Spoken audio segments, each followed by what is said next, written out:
বিশ্বনবী লম্বা সময় দাঁড়িয়ে তাহাজ্জুদ পড়তেন। তাহাজ্জুদ পড়লে আপনার মর্যাদা বাড়ায় দিবে কে?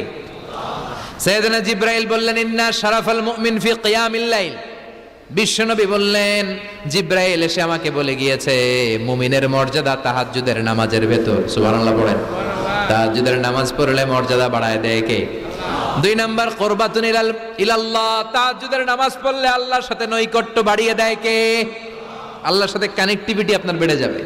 আমাদের দুনিয়াতে সব জায়গায় কানেক্টিভিটি আছে। এমপির সাথে হাত আছে, চেয়ারম্যানের সাথে হাত আছে, ওই এসআই এর সাথে হাত আছে, পুলিশের আইজির সাথে হাত আছে, কিন্তু আল্লাহর সাথে হাতটা নাই।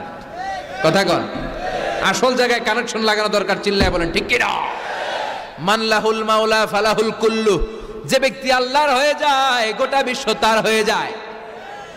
যে সব জায়গায় যে ধর্ণা দেয় আল্লাহর কাছে ধর্ণা দেয় না, তার কোনো মর্যাদা নাই।